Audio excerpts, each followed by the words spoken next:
Hey, everybody, and welcome to this month's author interview in the Lowcountry Book Club.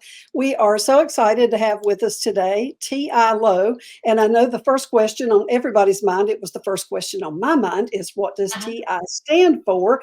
And I will go ahead and tell y'all as I read her bio that it's Tanya. This is Tanya.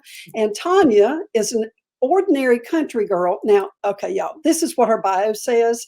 I'm not attesting to any of this. I'm just saying this is what it says on her website. And I'm just letting y'all know she's an ordinary country girl who loves to tell extraordinary stories and is the author of nearly 20 published novels, including her debut, Lulu's Cafe, a #1 bestseller. She lives with her husband and family in coastal South Carolina. Now, Mhm. the first thing we need to know, Uh-huh. of course, is where are you from and who Uh-huh. are the people? Well, Southerners, and that could be a long answer, but we definitely need to know where we're from and who our people are. So, I am inland of North Myrtle Beach, and that is the northern part of the coast on South Carolina. So I'm about 20 minutes from the coast. I'm in a teeny tiny town called Lowe, and probably most of the people I talk to do not know where that's at. So I just say inland, 20 Right. minutes. But I got all kinds of Southern folks over here. I actually I lost an aunt this past weekend, and the Stevens family is so big that we didn't do the typical walk into the church because most of the church would have walked in Oh, my because goodness. we're such a big family. But Oh, yeah, big farming families. okay. I am actually one of the people that you will talk to who actually has been through Loris, Oh because yeah. I grew up in a tiny town in North Carolina, and we used to Uh-huh. drive to the beach, and up for years we would go to the north end, and I've been through Loris a time or two. Hmm. So I know What exactly. town? Pardon Was me? it Tabor? Your No, town? I grew up in a little town called Faith, which is Hey, it's I've actually heard of Faith. several hours. It's about Uh-huh. 45 minutes north of Charlotte. But when Okay. driving through the back roads of the Carolinas to get to Mhm. North Myrtle Beach, you go through Loris. At Yep. least one of the routes that we took did, because I Mhm. remember going through there. First, tell me, are you originally from Loris? I guess if with a Yes. family that big, you are. Okay, all right. Mhm.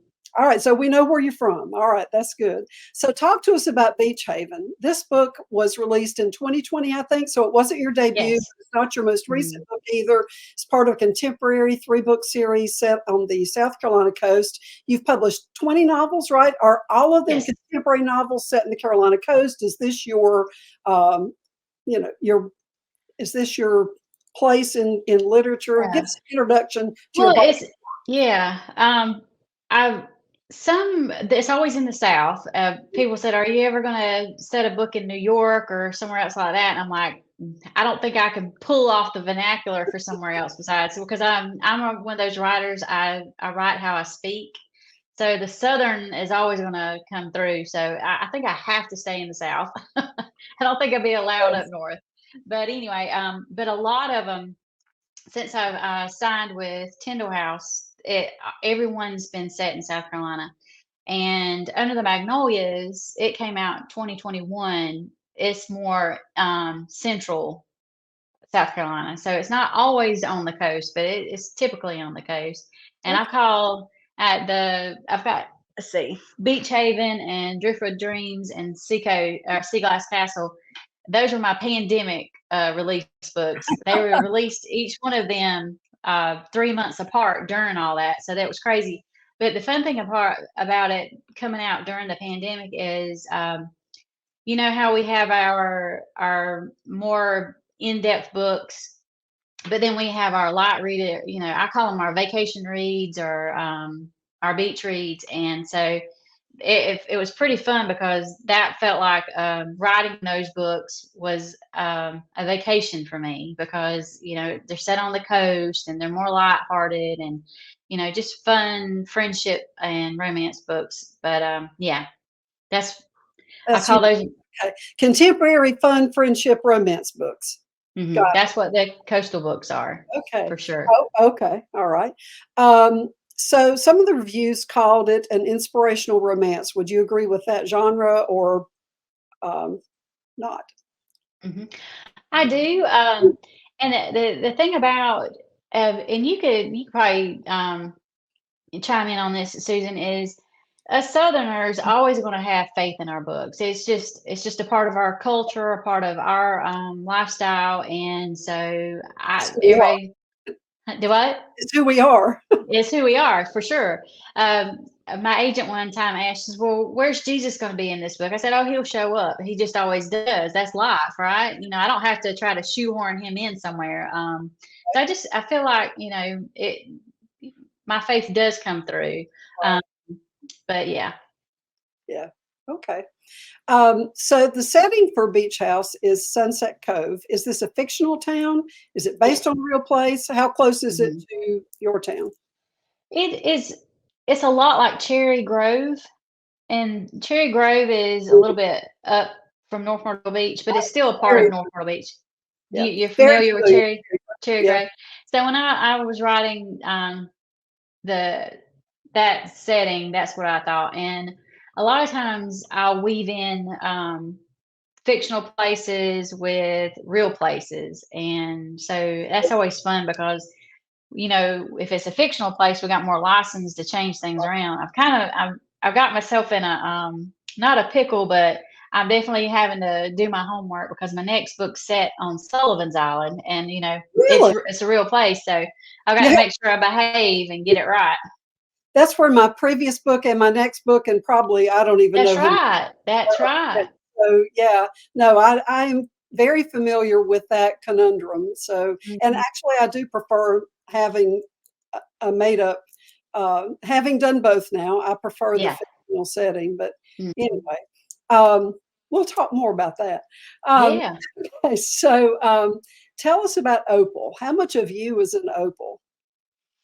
Oh, I loved writing Opal. She was one of those fun characters. Like she was quirky. She did the silly things that sometimes I think about doing that I don't do because you got to be a little bit more serious sometimes. But she was fun, and I feel like in a friends group you always got to have the one that's a little bit more free spirited and a little bit more outgoing. I She is artistic and in her own way. Like I think she's a crafty person, and I consider myself a crafty person. I remember when I was writing that book, I shared a lot of pictures. If you go back on Instagram, scroll through my feed on my page, you'll see where I shared before and after pictures. Like my dad gave me a old church pew, and so it was old, beat up, and someone had painted it red and a reddish brown, and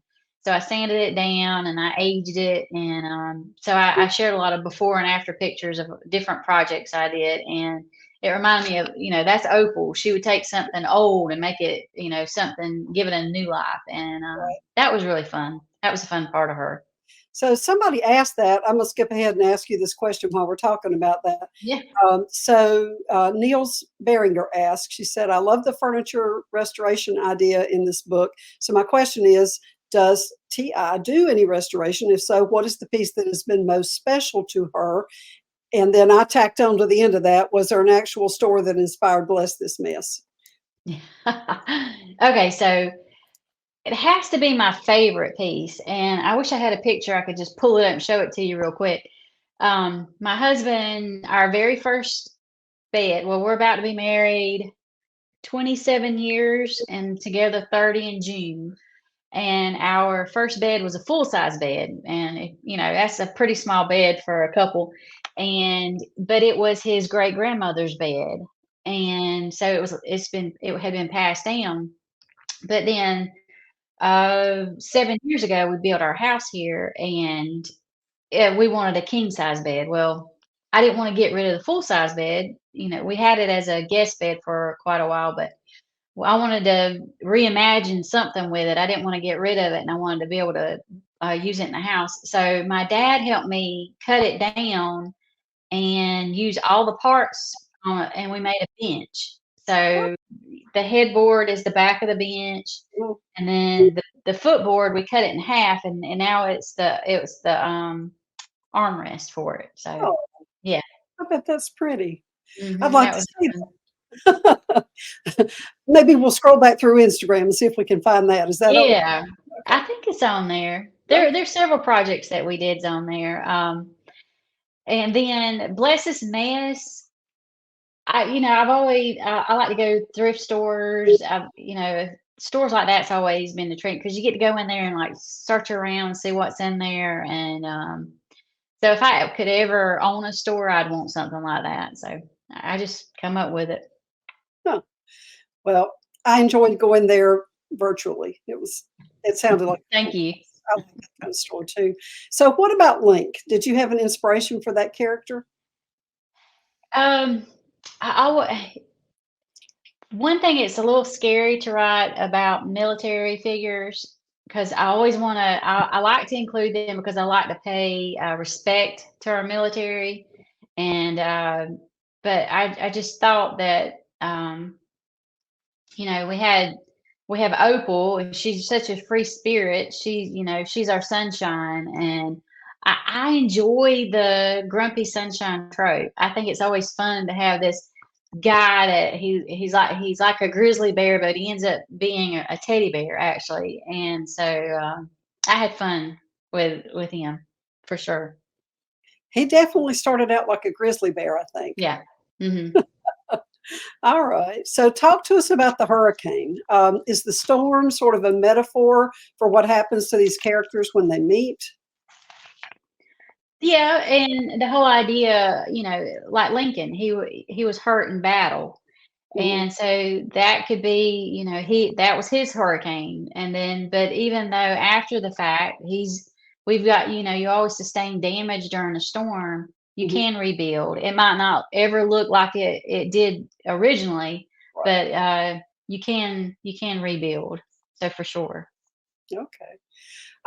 Was there a secondary character that you felt like, you had a special connection with, or that like this was, just something else you wanted to bring into the story? Or I don't know. I'm having a hard time thinking how I want to ask this question. Talk to me about your secondary characters and what inspired them and what you were thinking Uh, about when you set up, particularly this friend group yeah. um, with Well, with. the whole thing, I I enjoyed putting the knitting club together because that was the older friend group. Mhm, And then the Sand Queens is Opal, her friend Josie, and her other friend Sophia. mhm, And so they're a younger friends group, but like the dynamics of a young friends group versus an old friends group, the differences, but then the similarities. And mid, gosh knows, it's been forever since I've talked about these books, and you know how it is as an author. You have all these worlds you create, and like this is what 5 books since then, and it's hard to recall. But what the little old lady's name? I I probably should remember this because I've read it more recently, but I don't. I, I know Apologize. her name as good as my own, You're and it right. slipped my mind. I'm terrible with names. She's in the first part. I'll have to tell you a little. I'm hurrying. Oh, Where are take you your at?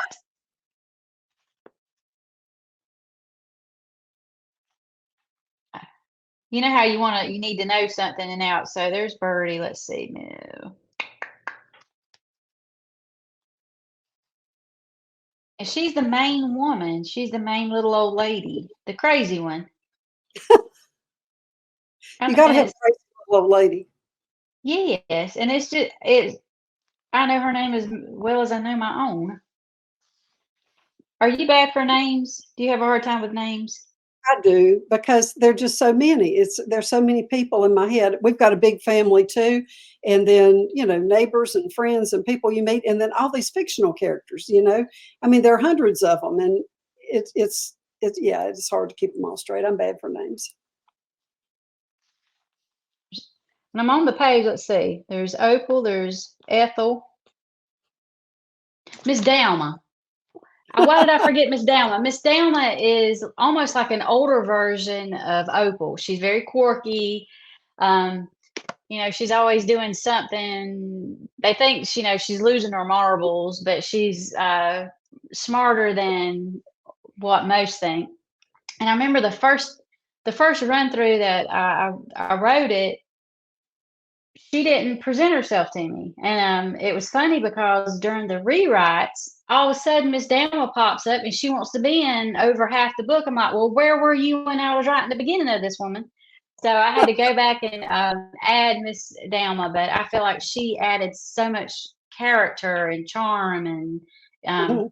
almost like seasoning to the book. So, but I love secondary characters. I love what they can bring to the table, and that's where a lot of times, if you have a heavier story, that they can lighten it up some. But yeah, she was fun, but she was quirky but very wise. I enjoyed writing her. Yeah. Okay. Um, okay. So let's switch to a minute about craft. Do you outline your books? Tell us about your process. I fly by the seat of my pants.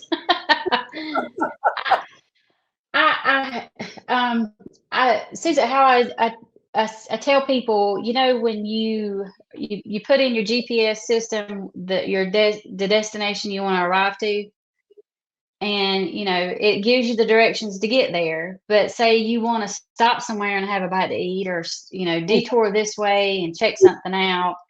No matter what you do, that GPS system's still gonna get you to your destination, your end point, your end game. And I feel like I approach my books that way. I know where I want to end up, but I always want to keep that, the freedom of getting there and the discovery open to, if it wants to change. I've tried to outline.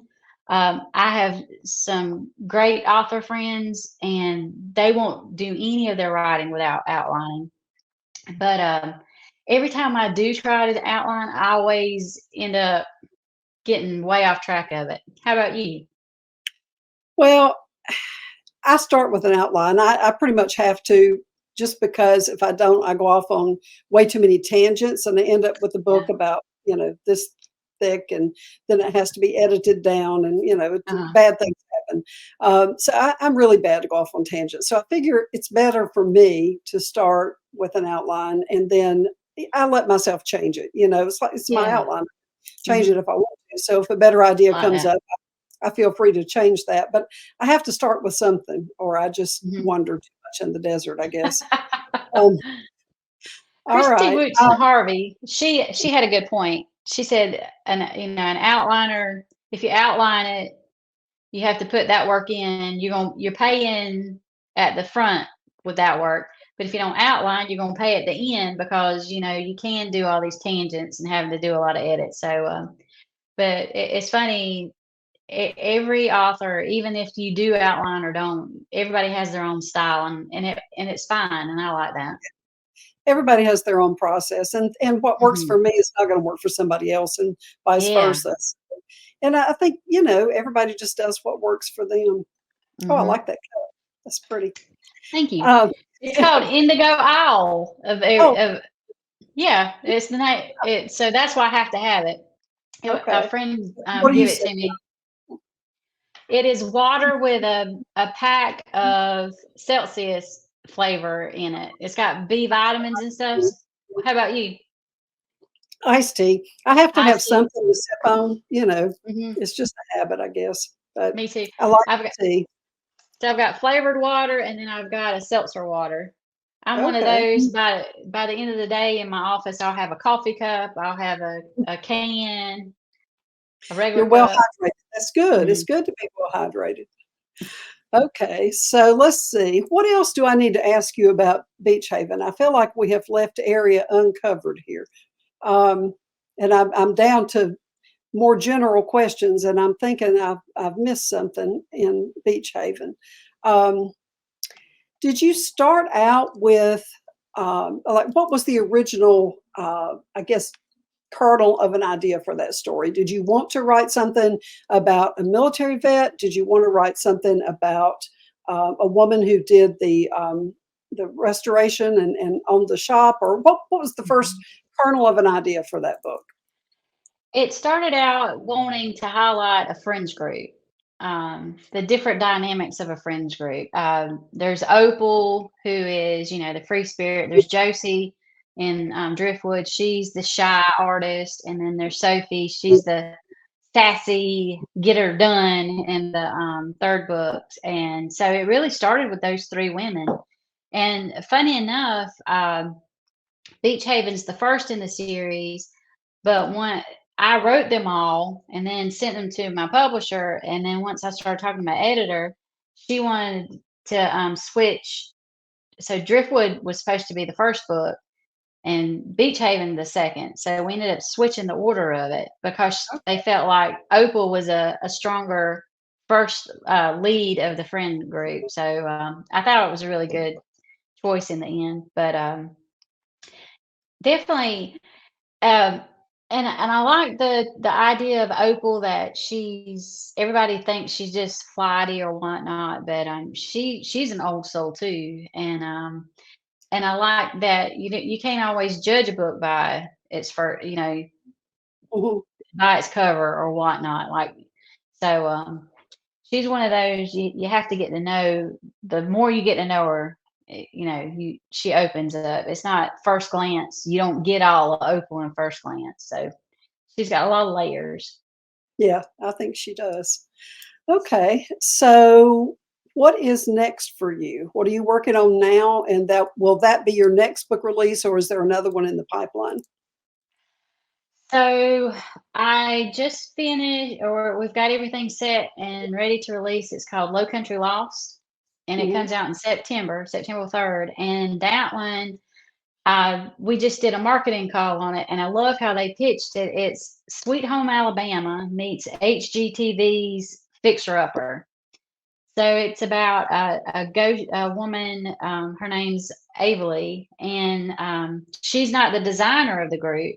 You know how most of the HGTV shows, the leading woman is the designer. She's the Averly is a general contractor, so she Mhm. wears the tool belt, and so she's spunky in that way. She's a little bit different, but they've got this whole project of it's a ghost town in South Carolina, and they're going to flip the whole town. They're going to bring it back to life, and in the process of them bringing that town back to life, there's things in Ava Lee's life that's going to be reinvented too. So it's gonna Okay, yeah. okay, that sounds interesting. That comes out in September, you said? September. All right. Is that gonna be a series or is that a standalone? No, standalone. Okay. All Standalone, right. and then what I'm working on now, which I just said that it's going to be set in Sullivan's Island, is south of somewhere, Mhm. and it's probably a year or two out.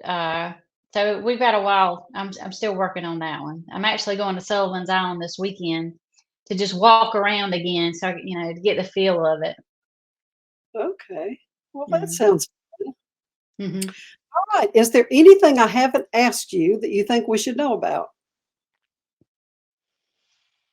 Oh my goodness! What is your favorite question to be asked as an author? How about that? Gosh, my favorite question. I guess, people ask me, I like questions that are like a prompt that give me a lot to talk about. There's like a lot of meat or whatever. And Yeah. so the question I get a lot that I can talk about probably for too long is why do you write mysteries? So I guess I could flip that and ask you why you write inspirational women's fiction. hmm That's a good question. I like and see I never I never set out like my goal is not to write a romance. My goal is not to write historical or women's fiction or whatnot. It's whatever what intrigues me at the moment. And it normally starts with a question or something that I've seen that I want to understand better. Like Lulu's Cafe was about domestic violence. Mhm. And I have no clue what a woman that's been abused by her spouse goes through because I've not dealt with that, and I wanted to understand it better. So that research actually led me to write that book. And then with Under the Magnolias was mental illness. I felt like, we don't talk a lot about mental illness, so Mhm. to speak. And so I just wanted to start a conversation more about that. and it just goes from there. So whatever I see that I want to write about, what intrigues me, and I'm sure it's the same thing with you with mystery. It's what intrigues you, right? Right. Yeah. Mhm. It's whatever is interesting enough for me to spend the time with those characters and with that story. So yeah, Mhm. I'm basically entertaining myself. Yeah. Okay. All right. Well, that is everything that I have. Thank you for inviting me to come on here and share about these books with your audience. I've been, I remember when you reached out to me about being on the book club, and I've been a part of the group under, just my personal profile, Tanya, for years. So it's quite an honor that you asked me to be on here. Well, And thank you. I'm happy that you're part of the group. yeah, well, it's a great group, and I'm always looking for what's everybody reading and such. Because if I'm not writing, I'm reading. I love to read, and so definitely that. If people want to know more about me, if they want to, like latest what's going on, just check out tialo.com. I'm on all the socials, and I do a monthly newsletter. I just send it out once a month, and there's always a giveaway in there, or little tidbits of what's going on with me too. So if they want to sign up with that, tialo.com, you can do it there. Okay, and we'll also have a giveaway associated with the interview. We'll post this Thursday evening, and there's always a door prize. And what we do is we give away. You've probably seen it, but anybody who contributes to the conversation over the course of the month, because people read at different rates, and so some people, no matter what, if you publish the list, by the time we get to your month, some people read it the month before, some people are just starting it, and so the conversation, people are already going to post about it, even though some people are just starting to read. So I sort of fell into doing it this way just because everybody reads at a different pace, and everybody's to be read list has a lot of different things on it, and there's no way to control when people read. So, but I wanted to do a door prize. So we just said, okay, if anybody contributes to the conversation over the course of the month, either by making a post or in comments, or on this post or any other post, then we put those names in a drawing, and we draw one, and somebody wins their choice of something on the list. So I love that. It'll be a giveaway. And well, if you want to do 2 names this month, let me know, and I'll sign the next 2 books and mail it to the winner. Fabulous. They will love. Let me know. Absolutely. Thank you so much. We appreciate You're that. welcome. Okay. All right. Well, it's been lovely having you, and I will see you in the group. Yeah. Thank you, Susan. Tanya.